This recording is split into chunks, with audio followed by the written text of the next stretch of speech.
Já, Baldur.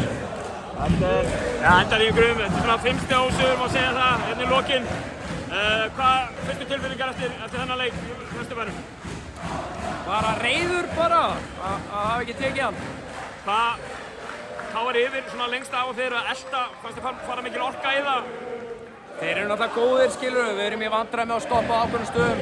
Linnart frábær og Tóti frábær hérna, sérstaklega í fyrri hálfleik og við vorum í vandræði með þá svo sérstaklega.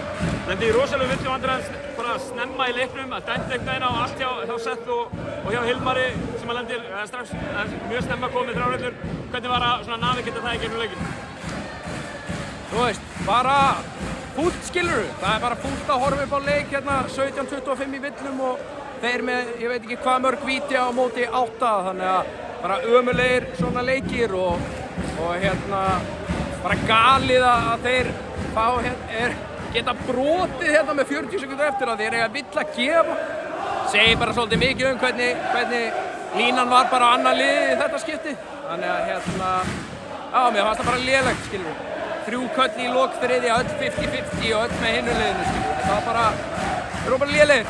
Eitthvað jákvæmt út úr þessu leik, fáið mjög flotta myndir frá eins og Pablo sem að sýnir sitt svona sterka andliti í þessu leik, að hlýtur að vita gott svona fyrir þjálfarana að vita hvað hann getur. Já, ég meina helling jákvæmt, ég meina þetta er 50-50 leikur á erfiðum velli, skiljið. Það er fullt að jákvæða hlut. Næsti leikur, ég meina við erum í seríu núna, KR-Stjarnan 1-1. Næsti leikur heima til ykkar á föstudagskvöldi. Það hlýtur að vera stuðarstemning að fá að taka á móti KR-ingunum þá eftir þetta. Já, bara átt áfram. Kærar þakkir Baldur og gangi ykkur vel. Takk.